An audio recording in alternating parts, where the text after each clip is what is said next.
C'était mon 68e anniversaire. Ma femme avait décoré le solarium avec de petites guirlandes en papier, comme elle le faisait quand nos enfants étaient petits. Les petits-enfants couraient partout avec du glaçage sur le visage, criant à propos de ballons. Le gâteau est resté intact pendant un certain temps. Nous l'attendions lui. Mais au lieu de se montrer, mon fils a envoyé un coursier. Un jeune homme avec un blazer froissé m'a tendu une fine enveloppe avec mon nom soigneusement tapé sur le devant. Pas d'adresse de retour, pas de message, juste une phrase à l'intérieur, « Tu es mort pour moi ». Tapé, signé et paraphé dans le coin inférieur, comme s'il s'agissait d'un document fiscal. Ma femme s'est tue. Je l'ai vu le lire par-dessus mon épaule et se replier sur elle-même comme une grue en papier plongée dans l'eau. Je n'ai rien dit. Je suis simplement allé au bar, j'ai sorti cette bouteille de whisky qu'il m'avait offerte il y a 2 anniversaires, encore non ouverte, et j'ai servi 2 doigts purs. Pas pour célébrer, mais pour contrôler. J'ai regardé les enfants par la fenêtre. Sa fille, ma petite fille, attachait un ruban à la queue du chien. Elle avait ses yeux, son sourire quand il souriait. Mais l'homme qui a signé cette lettre n'était pas le garçon que j'ai élevé. Cette version a disparu quelque part entre la 2e start-up et le premier divorce. Le silence dans mon bureau cette nuit-là était assez épais pour être suspendu au plafond. Je me suis assis dans le vieux fauteuil en cuir qui craquait toujours comme il le faisait quand mon père me sermonnait sur la responsabilité, pas la récompense. Et après un long moment à regarder dans le noir, j'ai atteint le tiroir du bas. Il y avait un dossier jauni, au bord tranchant, étiqueté de ma main, en majuscule, fiducie, accord DE garantie. Vous voyez, il pense que la fiducie a été créée pour lui. Diable, peut-être que toute la famille le pensait. On en a chuchoté depuis qu'il portait un appareil dentaire, on en a parlé lors des barbecues familiaux et des dîners de fête comme d'un héritage mystique attendant d'être réclamé. Et je les ai laissés le croire parce que je pensais qu'un jour, peut-être, il serait prêt à le mériter. Mais voici le truc. Cette fiducie n'était pas un cadeau. C'était une promesse. Une que j'ai faite à mon père la nuit où il est mort dans la chambre du fond de notre vieille maison. Branché à des machines, mais encore assez lucide pour me cracher un dernier avertissement, ne laisse jamais cette famille oublier ce qui a été gagné et ce qui était dû. Et ce fonds, c'était une garantie, construite sur les actions originales de sa société. Les mêmes qu'il m'a prêtées en 96 quand j'ai dû maintenir l'entreprise à flot pendant un krach boursier. Il me les a prêtées avec une condition. Si jamais je faisais défaut, la fiducie serait dissoute. Si je ne le faisais pas, je pouvais l'utiliser pour subvenir aux besoins de la famille, tant que la famille n'essayait pas de la prendre. Section C, avenant 7. La plupart d'entre eux n'ont jamais lu aussi loin. Diable, je doute que mon fils ait lu quoi que ce soit de plus long qu'une présentation d'entreprise au cours des 10 dernières années. Il a simplement supposé que c'était à lui, que j'étais une banque, que mon silence signifiait la faiblesse. Il avait tort. Et écoutez, si vous êtes toujours en train de lire, la plupart des gens ne s'abonnent pas, mais cela aide vraiment l'équipe à continuer. Si vous faites partie des rares 3% qui le font, merci. Sinon, peut-être qu'aujourd'hui est le jour. Nous en avons d'autres à venir. De retour dans le bureau, j'ai ouvert le dossier. Le papier était encore impeccable, le langage juridique brutal dans sa clarté. Si cette affaire allait au tribunal, il serait anéanti, mais je n'étais pas prêt à déclencher la guerre nucléaire. Pas encore. Je voulais voir jusqu'où il pousserait. Il m'avait déjà déclaré mort. Alors, voyons comment il gère un fantôme avec des dents. J'ai plié la lettre soigneusement, je l'ai placée à côté du verre de whisky sur le bureau en acajou. Puis, je me suis tourné vers l'ordinateur, j'ai ouvert un nouveau document et j'ai tapé exactement une ligne en Times New Roman 14 points, lisez la section C, avenant 7. Puis j'ai appuyé sur imprimer. Que les jeux commencent. En 96, mon père était assis, calé dans un fauteuil inclinable qui appartenait autrefois à son bureau, maintenant traîné dans le salon parce que la montée des escaliers était devenue trop difficile. Les tubes dans son nez sifflaient doucement. Sa main tremblait alors qu'il tendait la main vers l'enveloppe en manille à côté de lui. Mais sa voix, quand il a parlé, était encore rauque. « Promets-moi 2 choses, a-t-il dit. Prends soin de la famille et ne laisse personne transformer ça en un foutu distributeur de billets. » Il m'a tendu le dossier. À l'intérieur, il y avait des papiers, certains tapés, d'autres griffonnés sur un bloc-notes jaune. Parmi eux, un accord de prêt signé pour 1,2 million de dollars daté du 18 mars 1991. C'était l'année où j'ai failli tout perdre. Nous étions surendettés, sous-assurés et jusqu'au cou dans le mauvais timing. Le secteur de la technologie était en plein essor alors que nous vendions encore des boulons et des roulements. J'ai demandé de l'aide à papa. Il n'a pas hésité, mais il ne m'a pas simplement donné l'argent. Il me l'a donné sous forme de prêt privé garanti par la fiducie que nous avions constituée avec les certificats d'actions originaux de l'entreprise.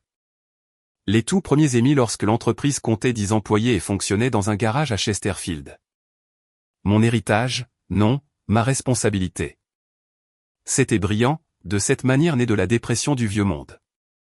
Il savait que le sentiment ne protégerait pas un héritage. Les contrats, si. Il a donc fait rédiger les avocats avec des dents acérées. Si la dette était un jour en défaut ou si une partie non autorisée tentait de revendiquer la propriété des actifs de la fiducie, toute la structure serait gelée. Section C, avenant 7. Pas de paiement, pas d'accès, pas un centime. C'était un mur de barbelés caché derrière la clôture blanche. J'ai honoré le prêt, payé les intérêts trimestriellement, jamais en retard, mais nous ne l'avons jamais restructuré. J'ai maintenu la dette en vie, non par paresse, mais parce que cela signifiait quelque chose. Cela me rappelait que l'argent n'était pas à moi. C'était un but emprunté. Ce dossier, enfermé dans le tiroir du bas de mon bureau, était mon encre. Mon fils n'a jamais demandé, jamais lu, ne s'est jamais soucié. Il a simplement supposé, comme tout le monde, que parce qu'il avait mon nom, il avait mes droits. Il a grandi en pensant que la fiducie était un coffre au trésor avec ses initiales dessus. Je ne l'ai jamais dissuadé. Je pensais que peut-être un jour il se montrerait digne. Ferait preuve d'initiative. Poserait les bonnes questions. Il ne l'a jamais fait. Il a pris le silence pour une permission. Mon silence pour de la faiblesse. Il croyait que l'héritage signifiait la propriété, pas la gérance. Qu'il était l'héritier naturel. Et que j'étais juste un intermédiaire attendant d'être remplacé. Ce qu'il n'a pas réalisé, c'est que la fiducie n'était pas seulement un compte. C'était un piège. Un piège construit avec précision par un homme qui savait que la famille et les finances n'étaient jamais censées se mélanger sans des murs coupe-feu entre elles. Mon père connaissait la différence entre un héritier et une sangsue, entre la loyauté et le droit acquis. Et maintenant, ce piège était sur le point de se refermer, car au moment où il a fait envoyer par son avocat cette demande formelle d'accès total, il a activé la clause. La banque était obligée de me notifier. Le système l'a enregistré. Le mécanisme s'est déclenché. Il a piqué l'ours endormi en pensant que c'était un animal de compagnie. Mais ce n'était pas un animal de compagnie. C'était un contrat imbibé d'essence. Et tout ce qu'il a apporté, c'est une allumette. Il n'appelait jamais juste pour parler. Pas une seule fois. Chaque appel de son numéro venait avec un signe dollar suspendu au bout. Et, papa. Un petit truc rapide. Tu connais quelqu'un chez Belmont Capital? Ils ont dit qu'ils envisageraient de partir si je pouvais juste combler le pont. Papa, la date limite des frais de scolarité de Charlotte est demain. Je pensais que tu l'avais déjà viré. Papa, je déteste même demander, mais... Ce n'était jamais un « comment vas-tu » ou un « comment va maman ?» Juste une série de demandes déguisées en charme artificiel. Comme s'il me faisait une faveur en me laissant encore faire partie de sa vie. Et pendant un certain temps, j'ai donné. J'ai donné parce que je croyais, naïvement, que peut-être chaque chèque nous rapprocherait d'un centimètre de quelque chose ressemblant à une relation. Que si je l'aidais à traverser suffisamment de presque et de pas tout à fait, il lèverait peut-être les yeux de ses présentations et me verrait réellement là. Mais la dernière fois que nous nous sommes vus en personne, c'était différent. Il venait d'être refusé à nouveau. Un autre fonds de capital risque l'avait chassé de la pièce après avoir réalisé que son application prototype n'était qu'un clone d'un modèle européen raté de 2016. Nous étions devant un restaurant en ville et je lui ai proposé de le ramener. Il m'a regardé de haut en bas, mon blazer démodé de 2 saisons, mes chaussures cirées mais pas tendance, et a dit, c'est bon. Je trouverai un moyen. Tu n'appartiens plus à ce monde, papa. Tu es une relique. Une relique? Je n'ai pas répondu. Je n'ai pas bronché. J'ai juste hoché la tête et je suis allé à ma voiture. Ce mot s'est accroché à moi comme de la fumée. Pas parce que ça faisait mal, bien que ce fût le cas, mais parce que ça confirmait tout ce que j'avais commencé à soupçonner. Il ne voulait pas d'aide. Il voulait le contrôle. Alors, quand la lettre de son avocat est arrivée la semaine dernière, exigeant un accès complet à la fiducie en tant qu'héritier naturel et successeur, ce n'était pas surprenant. C'était inévitable. Le langage était suffisant, un modèle préécrit déguisé pour paraître juste. Notre client estime qu'il a droit. Compte tenu de sa position en tant que seul descendant masculin. Nous vous exhortons à accélérer le transfert des actifs. Droit. Comme si l'argent transmis de génération en génération était un droit divin au lieu d'une responsabilité méritée. Comme si des années d'erreur, d'arrogance et d'absence ne comptaient pas parce que son nom était imprimé en haut d'un arbre généalogique. J'ai écrit ma réponse en une seule ligne. Pas de salutation, pas d'adieu, juste ceci, lisez la section C, avenant 7. Puis je l'ai télécopié exprès pour qu'ils aient à le regarder sur papier, encre noire, jargon juridique et tout. J'ai imaginé le jeune avocat avec les chaussures brillantes et l'urgence feinte le lisant par-dessus son café au lait d'avoine, ricanant en lui-même, pensant, ce vieil homme bluffe. Mais il ne rirait pas longtemps, car quand on pique la machine bouge, et les engrenages juridiques avaient commencé à tourner. Mon fils pensait que la fiducie était un coffre-fort verrouillé et qu'il avait enfin trouvé la clé. Ce qu'il n'a pas réalisé, c'est qu'au moment où il a essayé de l'utiliser, cela a déclenché un système de sécurité. Un système qui n'a pas seulement claqué le coffre-fort. Il a sonné l'alarme. Et maintenant, je regardais en silence les avocats qu'il avait engagés commencer à réaliser qu'ils n'étaient pas tombés sur une manne. Ils étaient tombés dans un champ de mine. Et j'avais enterré chaque charge moi-même. C'était le genre d'événement où les boutons de manchette étaient plus nombreux que les sourires et où tout le monde sentait légèrement une eau de Cologne qui coûtait plus cher que ma première voiture. Une salle de bal lambrissée de noyers, des lustres en cristal, des hors-d'œuvre servis sur des plateaux tenus en équilibre par des jeunes qui semblaient ne pas avoir dormi depuis des semaines. Je n'avais pas prévu d'y aller. Mon nom n'était pas sur la liste des invités. Ma femme a dit qu'il serait peut-être mieux de rester à la maison, d'éviter le spectacle, de laisser le garçon avoir sa soirée. Mais ensuite, j'ai vu l'email de mon petit-fils, écrit à la main en bas, « Grand-père, j'espère que tu pourras venir. Je jouerai du piano pendant la réception. » Cela valait à lui seul la peine de supporter le reste. Alors, je suis venu. Costume gris, pas de cravate. J'ai serré la main de quelques membres du corps enseignant qui se souvenaient de moi de l'époque où mon fils y allait, il y a des décennies, à l'époque où l'école mendiait encore des dons au lieu d'organiser ses cirques d'argent doux et polis. Et il était là, mon fils, au centre de tout. Il portait ce sourire suffisant et vitreux qu'il utilise quand il pense que personne ne peut le toucher, son bras drapé nonchalamment autour de la taille de sa femme, un verre à la main, la tête rejetée en arrière au milieu d'un rire, l'aura de quelqu'un qui écrit déjà le communiqué de presse de demain dans sa tête. Je me tenais près du fond alors qu'il montait sur scène. On lui a tendu un microphone, et il a fait ce qu'il a toujours fait de mieux, jouer la comédie. « Bonsoir », a-t-il commencé. Pour ceux d'entre vous qui ne me connaissent pas, je suis le fier père de l'un des artistes de ce soir. Et je suis aussi, humblement, le bénéficiaire de la plus grande fiducie familiale du comté. Il a laissé cette phrase en suspens, a fait une pause, a balayé la pièce du regard, a laissé le bourdonnement s'installer. Grâce à la vision de mon grand-père et à la gestion de mon père, l'héritage de notre famille continuera à soutenir des institutions comme celle-ci pour les générations à venir. Applaudissements. Poli, empressé, le genre d'applaudissements que les gens donnent quand ils sentent l'argent à proximité. Je n'ai pas bougé, n'ai pas bronché, j'ai juste siroté mon café, tiède, amer, et j'ai regardé le spectacle. Mais je n'étais pas là pour discuter avec un microphone. J'avais d'autres plans. J'ai demandé à parler en privé avec 2 membres du conseil d'administration de l'école pendant le cocktail qui a suivi le discours. Je les ai pris à part près de la table de la vente aux enchères silencieuses, entre un maillot signé des Lakers et un panier de 20 millésimés. Je veux juste clarifier quelque chose, ai-je dit. La fiducie familiale, à partir de cette semaine, est gelée. C'est une garantie, pas de l'argent liquide. Aucune subvention ne sera accordée tant qu'une dette en cours ne sera pas réglée. Ils ont cligné des yeux.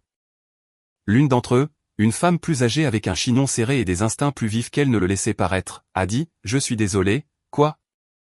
Je leur ai remis une copie imprimée de la première page de la fiducie. Section C, avenant 7. Juste pour que votre équipe de développement ne fasse pas de plan en l'air. Ils n'ont pas discuté, ils sont juste restés là, l'air d'avoir été giflés avec un journal mouillé.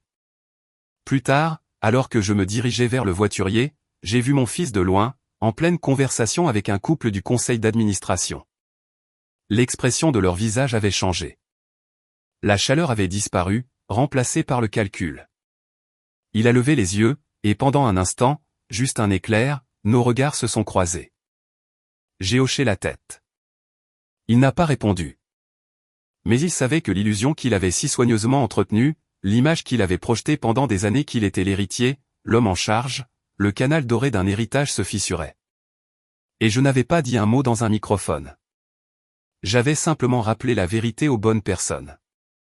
On ne peut pas promettre ce qu'on ne possède pas, et on ne peut certainement pas emprunter sur une fondation construite sur une dette qu'on n'a jamais eu l'intention de payer. Son avocat a appelé à 9h17 un mercredi, comme une horloge. Voix fraîche, empressée, le genre d'associé trop confiant et élégant qui portait probablement des mocassins sans chaussettes et croyait que chaque cheveu gris était un handicap. M. L'anglais, a-t-il dit, aussi net qu'un mémo juridique. C'est David Harper, le conseil de votre fils. J'appelle pour demander formellement la documentation complète concernant la fiducie de la famille Langlais. En particulier, nous avons besoin d'un accès immédiat au calendrier de décaissement, aux ventilations des actifs et au langage de l'autorité administrative. Vous comprenez, bien sûr, que mon client estime être le bénéficiaire légal et légitime selon les termes de l'accord initial. Son ton indiquait qu'il s'attendait à une résistance. Ce à quoi il ne s'attendait pas, c'était au calme. Je n'ai pas discuté, je n'ai pas soupiré. J'ai simplement dit, je vous l'enverrai par fax. Une pause. On pouvait entendre le sourire narquois se former. Fax? C'est un peu archaïque, ne pensez-vous pas? Non, je pense que c'est approprié. J'ai raccroché avant qu'il ne puisse ricaner. Puis je suis allé à l'arrière de la maison, où le vieux télécopieur Sharp était encore posé à côté d'une fougère en peau morte et du prix de service encadré de mon père de 84. J'ai fait passer la première page lentement. Charte de la fiducie de la famille Langlais, révisée en 1996. Les pages 2 et 3 ont suivi, puis la quatrième, celle qui comptait. Section C, avenant 7. Dans le cas où le prêt initial, daté du 18 mars 1991, ne serait pas formellement clôturé et le solde non réglé, tous les actifs de cette fiducie resteront en main tierce en vertu d'une clause de garantie. Aucun héritier, descendant ou partie liée ne pourra réclamer ou recevoir de distribution tant que la réconciliation complète n'aura pas été réalisée par l'emprunteur initial ou son successeur désigné. J'ai attendu. Cela n'a pas pris longtemps. 14 minutes et 32 secondes plus tard, mon téléphone a de nouveau sonné. Le même numéro, mais cette fois, pas de vernis. Pas de vernis du tout. M. L'anglais, cette clause, avenant 7, ça ne peut pas être vrai. Elle n'était pas mentionnée dans la section de résumé. Il n'y a aucune indication dans le. Nous n'avons pas. Je veux dire, cette clause annule. J'ai coupé court. Vous l'avez imprimé. Oui. Oui. Mais. Alors lisez-la à voix haute. Section C. Avenant 7. Allez-y. J'attends. Il n'a pas répondu immédiatement. Juste quelques bruissements. Puis le son d'une porte qui se ferme. Le silence révélateur de quelqu'un qui passe de la salle de conférence au couloir. Et puis, au loin, étouffé mais assez clair, je l'ai entendu. Espèce d'imbécile. L'argent n'a jamais été à toi. C'était une garantie pour le prêt impayé de ton grand-père. Cette voix n'était pas celle de l'avocat. C'était celle de mon fils. Et c'est à ce moment-là que tout s'est effondré. Le poids de la supposition, du droit acquis et de l'arrogance s'est effondré comme une poutre pourrie sous la pression. L'illusion juridique sur laquelle il s'était reposé s'est désintégrée en un instant sous l'éclat de l'encre noire et du vieux papier. Je n'ai pas ri. Je ne me suis pas réjoui. Je suis juste resté près du télécopieur et j'ai regardé la dernière page rentrée. Copie texte reçue avec succès. J'ai pris la page, je l'ai pliée une fois et je l'ai remise dans le dossier avec les autres. Certaines bombes n'explosent pas en public. Elles explosent à voix basse derrière des portes closes, à travers le grésillement d'une ligne de télécopieur à 9h32 un mercredi. Propre, précis, permanent. Le vendredi après-midi, l'écho de ce fax s'était frayé un chemin dans le monde réel, et il n'a pas voyagé discrètement. Le country club, le même où il se vantait d'être la richesse de la prochaine génération, a discrètement retiré son nom de sa plaque de don de printemps. Pas de mail, pas d'appel téléphonique, juste une petite ligne sèche dans le bulletin d'information, statut du donateur révisé suite à la mise à jour des informations financières. L'association caritative de sa femme, celle qu'elle utilisait plus pour les séances de photos que pour les causes réelles, a publié un communiqué de presse si soigneusement formulé qu'il criait pratiquement la panique, bien que nous apprécions le soutien antérieur de la famille Langlais, les récentes révélations ont motivé un examen des critères d'éligibilité des donateurs. Traduction, il coupait les ponts comme s'il était un yacht en train de couler. Mais le coup le plus dur est venu de la banque. Il avait demandé un prêt de 1,7 million de dollars pour développer sa start-up d'éco-équité, l'un de ses projets remplis de mots à la mode qui sentait la faillite avant même d'être lancé. Le prêt était en attente d'approbation, principalement parce que les souscripteurs croyaient que la fiducie servirait de garantie de secours, jusqu'à ce que quelqu'un à la banque lise enfin la charte. Un appel à mon avocat, une confirmation rapide de la clause de garantie active, et le prêt s'est évaporé, comme ça. L'illusion, sa façade polie et soignée de richesse et d'héritage, s'est brisée en quelques jours, non pas dans les flammes, non pas dans le scandale, mais dans une perte de crédibilité silencieuse et suffocante. Et puis, le samedi matin, il s'est présenté à ma porte.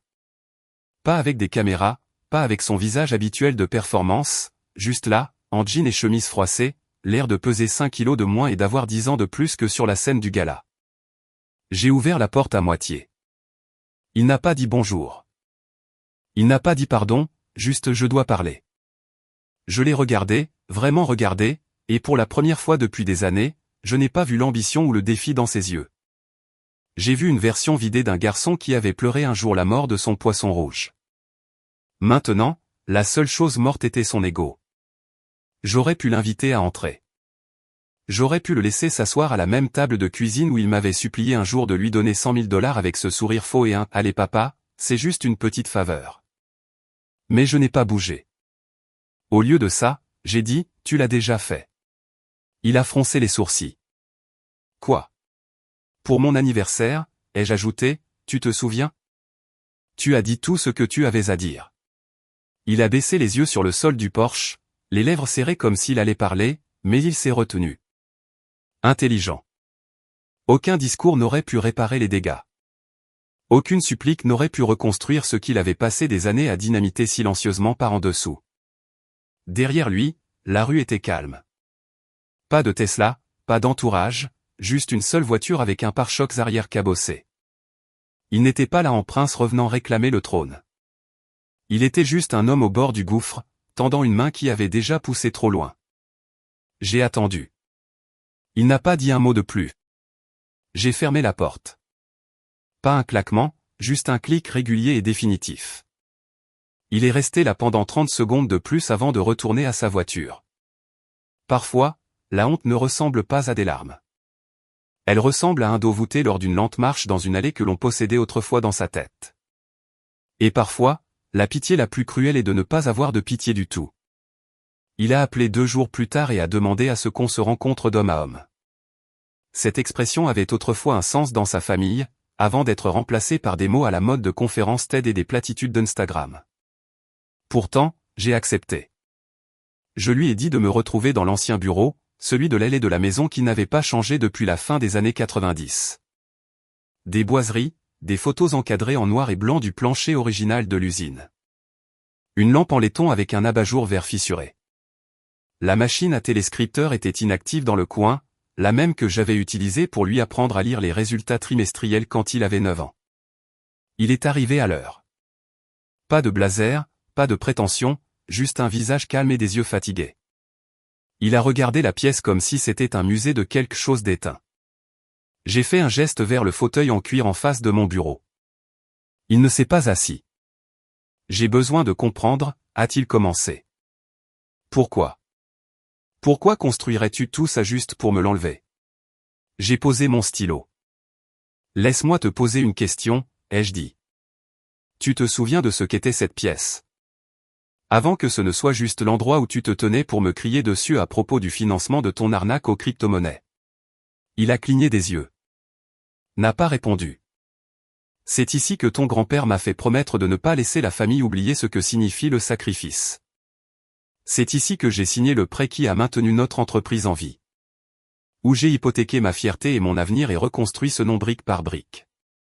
Tu avais 10 ans, assis juste là. Tu m'as demandé ce que signifiait Ebita. Je pensais que ça voulait dire quelque chose. Sa voix s'est brisée.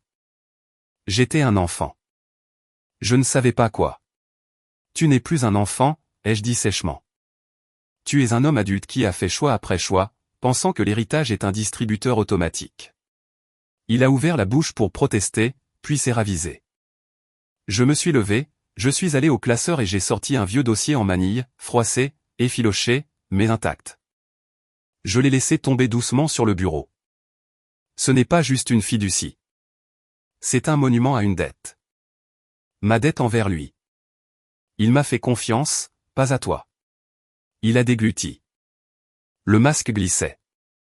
Tu as trahi cette confiance bien avant aujourd'hui. Il a détourné le regard, clignant des yeux avec force. Puis doucement, j'ai merdé. Non, ai-je dit. Tu as merdé à plusieurs reprises et ensuite tu as exigé une récompense. Silence. Je me suis penché. Que as-tu jamais fait qui rendrait ton grand-père fier? Rien. Juste le léger bourdonnement du chauffage et la façon dont ses épaules se sont affaissées. Il n'a même pas essayé de répondre. Je demande sérieusement, ai-je dit, non par colère, mais par curiosité. Qu'est-ce que tu construis? Qu'est-ce que tu protèges? Que as-tu sacrifié pour cette famille? Pour quelqu'un? Toujours rien. Je l'ai vu alors. La fissure derrière ses yeux. La prise de conscience que ce n'était pas une question d'argent. Ça ne l'avait jamais été. C'était une question de monnaie bien plus ancienne et précieuse, l'intégrité, la résilience, le service. Des mots qui n'apparaissaient jamais dans son vocabulaire à moins d'être imprimés sur une demande de subvention. Il s'est effondré dans le fauteuil en cuir sans demander. Pendant longtemps, nous sommes restés assis là, lui se noyant dans le silence, moi l'observant. Il voulait l'absolution. Ce qu'il a eu, c'est la vérité. Le véritable héritage avait toujours été intangible, et il n'avait aucune idée de comment le détenir. Il a rappelé le lendemain matin, plus calme cette fois, ou faisant semblant de l'être. Il a dit qu'il avait réfléchi, qu'il comprenait maintenant le poids de tout, et qu'il voulait trouver un moyen d'avancer. Toutes ces phrases sonnaient comme si elles avaient été répétées, comme s'il les avait répétées devant le miroir entre deux appels à des contacts qui avaient cessé de répondre. J'ai donc fait ce que j'ai toujours fait. Je l'ai mis par écrit. Une page, en langage simple. Conditions de l'accord de décaissement limité. Il recevrait une allocation trimestrielle, suffisante pour vivre modestement. Les frais de scolarité de sa fille seraient couverts, elle, pas lui. Les soins de santé, les frais de subsistance de base. Mais c'était tout. En échange, il renoncerait à toutes les revendications actives et futures sur les biens de la famille Langlais. Pas d'action avec droit de vote, pas de poste au conseil d'administration, pas de voix dans l'avenir de l'entreprise. Son nom resterait sur l'arbre généalogique, mais nulle part ailleurs. Une branche cérémonielle taillée et épinglée en marge. J'ai glissé l'enveloppe sur la table lorsque nous nous sommes rencontrés. Même bureau, pas de bavardage. Il a lu en silence, puis à nouveau, plus lentement. Puis il a ri. Le genre de rire qui ne porte aucun humour. Juste une tentative désespérée de maintenir ce qui reste de l'ego. Tu crois que je m'en dis, a-t-il dit, secouant le papier vers moi comme si c'était une insulte. Non, ai-je dit. Je crois que tu te noies. Ses yeux se sont rétrécis. Va au diable.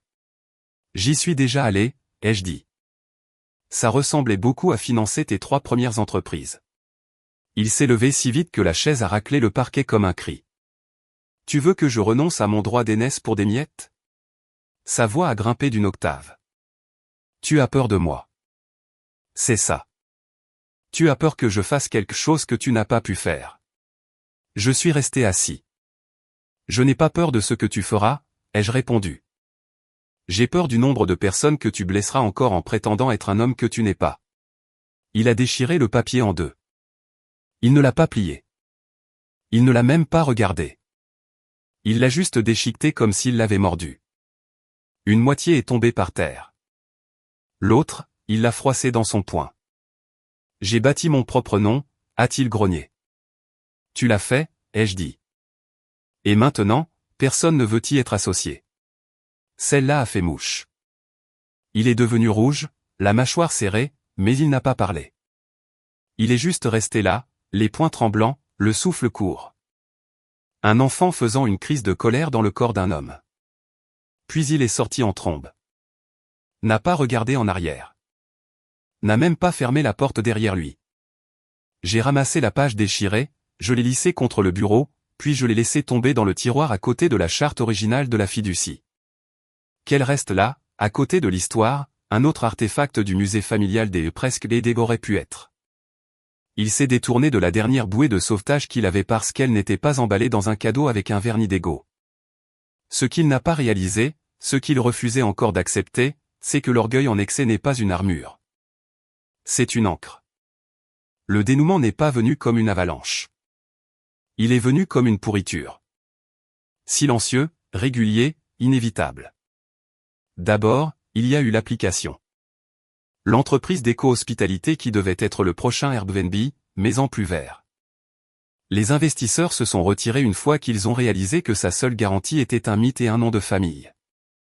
Son cofondateur a fait une déclaration à TechLink, nous avons été induits en erreur sur la structure de la fiducie. Puis il y a eu l'incubateur de bien-être. Il l'a lancé avec de l'argent emprunté et des mots à la mode. Il a fait faillite en moins de 4 mois. Le site web a disparu. Instagram a été effacé. La dette est restée. Il a essayé de se reconvertir dans l'immobilier, en rénovant une maison de ville dans un quartier prisé qui s'est refroidi du jour au lendemain. Ses marges étaient imaginaires.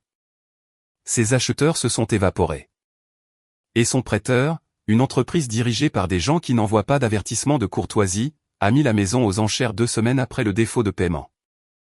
La dernière chose à partir a été la maison. Pas la maison de ville, mais la vraie maison. Celle avec les balançoires sur le porche, l'étang à carpe-coille et la cheminée en pierre dont il se vantait lors des dîners. Il s'est avéré qu'il l'avait aussi hypothéquée. Discrètement, désespérément, au fil des ans. J'ai vu l'avis de saisie dans le fil des archives publiques avant de l'entendre de sa bouche. Mais c'est le silence qui a suivi qui en a dit le plus. Plus d'appels, plus d'avocats, plus d'invitations à des galas ou de déclarations ou de publications sur les réseaux sociaux soigneusement sélectionnés avec des hashtags stratégiques. Juste l'absence, jusqu'au message vocal. Il est arrivé un mardi soir. Horodaté 18h42. La voix était la sienne, mais dépouillée. Pas en colère, pas théâtrale, juste brisée. Tu m'as ruiné, a-t-il dit. Tu es resté là et tu m'as laissé tomber. Une longue pause. Une respiration. Tu as toujours dit que l'héritage, c'était la protection, mais tout ce que tu as fait, c'est construire une cage et jeter la clé. Une autre pause. J'espère que tu es fier. Clic.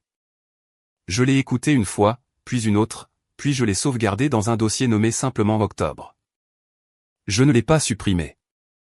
Je ne l'ai pas partagé. Je l'ai juste gardé. Pas comme moyen de pression, pas par culpabilité, pour la mémoire. Je me suis assis dans mon bureau cette nuit-là, lumière tamisée, même chaise, même bureau. Le télécopieur était toujours là, silencieux maintenant. Le dossier de la fiducie, intact dans son tiroir. Et j'ai ressenti quelque chose que je n'attendais pas. Pas du triomphe, pas du regret, juste de la tristesse. Silencieuse, immobile, du genre qui ne se précipite pas avec des tambours mais qui s'infiltre par les fissures. Il avait tous les avantages qu'un homme pouvait demander, sauf la seule chose que je ne pouvais pas lui donner, l'humilité de le mériter. Je l'avais vu tomber, oui, mais je lui avais aussi tendu la corde. Solide, réel, juste. Il a choisi de cracher dessus.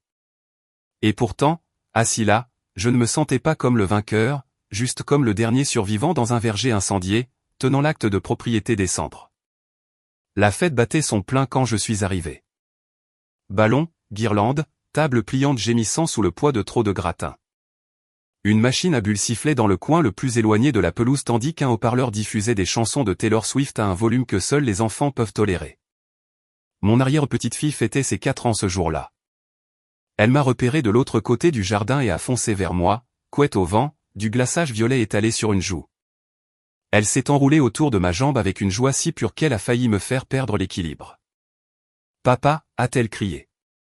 J'ai souri, l'ai stabilisée et me suis agenouillé.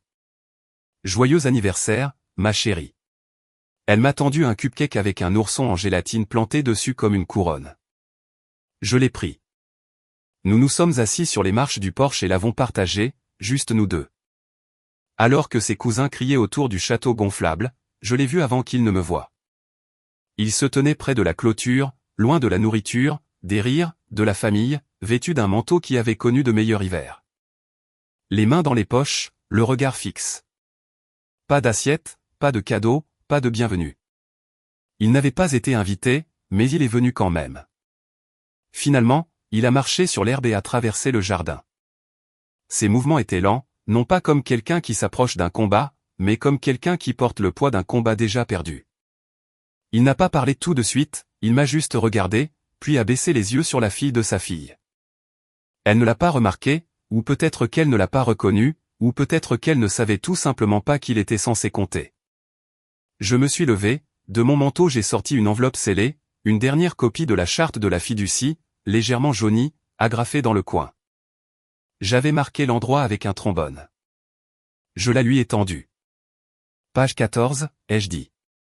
Section C, avenant 7. Il l'a prise sans un mot, les yeux sachant déjà ce qui allait arriver, mais ayant besoin de le voir quand même. Je suis passé devant lui, retournant vers le porche. Mais avant de le laisser seul dans cette poche de soleil, j'ai dit une dernière chose. Tu aurais pu demander. Il a levé les yeux. Tu ne l'as jamais fait. Pas une accusation, juste un fait. Il a retiré le trombone et a feuilleté les pages, plus lentement qu'il ne le faisait autrefois. L'arrogance avait disparu, le sentiment de droit acquis avait disparu. Juste un homme debout dans sa propre ombre, espérant la lumière. Et puis il l'a trouvé. Section C, avenant 7. Au bas de la page, d'une écriture qui n'avait pas vu la lumière du jour depuis près de 30 ans, la signature de son grand-père s'enroulait comme un dernier mot, et juste en dessous, une encre fanée mais lisible. Pour protéger cette famille d'elle-même. Il a regardé les mots comme s'ils étaient dans une autre langue. Parce que d'une certaine manière, ils l'étaient. Ils étaient un langage de sacrifice, de retenue, de responsabilité, un langage qu'il n'avait jamais pris la peine d'apprendre. Il a de nouveau levé les yeux, mais j'étais déjà de retour avec mon arrière-petite-fille, attachant des rubans à son cadeau, sa petite main enroulée dans la mienne comme une encre à quelque chose de pur. Il n'a pas appelé mon nom. Il n'a pas crié. Il n'a pas pleuré. Il est juste resté là, silencieux, ruiné, et comprenant enfin ce qu'il avait passé toute sa vie à fuir. L'argent n'a jamais été l'héritage.